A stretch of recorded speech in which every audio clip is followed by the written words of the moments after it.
অর্থ পর্যন্ত প্রদান করার জন্য তারা লোক লালসা দেখানো হলো। আমাদের অনেক নেতা কর্মীকে বলেছিল আমরা অর্থের কাছে মাথা নত করি নাই এবং কোনদিন পর্যন্ত বাজারের রক্ত আমাদের গায়ের ভিতরে প্রবাহিত, অর্থের কাছে ক্ষমতার কাছে কোনদিন মাথা নত করবো না ইনশাল্লাহ।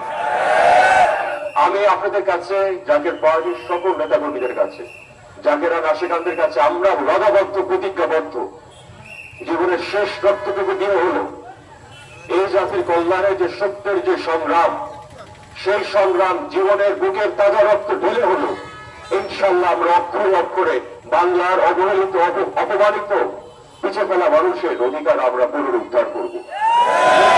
মুসলিম জনতাকে ইনশাল্লাহ আমরা মুক্ত করে ছাড়বো ইনশাল্লাহ। সেটা আজ হোক, কাল হোক, 5 বছর পরে হোক, 10 বছর পরে হোক, আপসহীন ভাবে আমরা ইনশাল্লাহ বাংলার পিছিয়ে ফেলার মানুষের অধিকার আমরা সংরক্ষণ করব। এটা আমার প্রতিজ্ঞা আপনাদের সামনে। আজকে লক্ষ লক্ষ মানুষ এখানে উপস্থিত। আপনারা জানেন যে আমরা কোনোদিন মানুষের অধিকার হরণ করি নাই। একটা কেউ বলতে পারবে না কারো হক মেরে খেয়েছি, কোনোদিন অর্থ আত্মসাৎ করেছি, ব্যাংক লুটপাট করেছি। একটা উদাহরণ দৃষ্টান্ত কেউ দেখাতে পারবে না।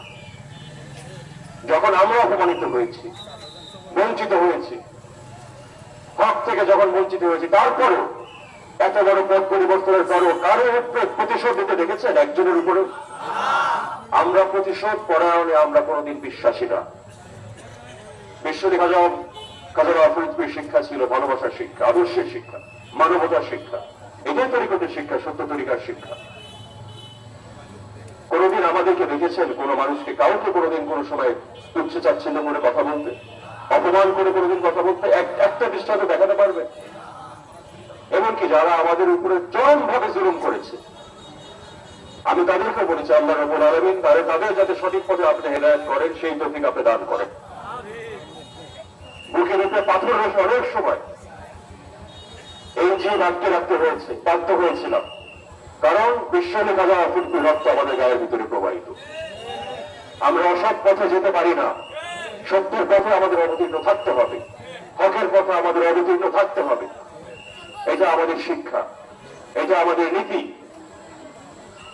আপনারা যারা আমাদের সাথে দীর্ঘকাল আপনারা সংগ্রাম করেছেন, আপনারা ভালো করে জানেন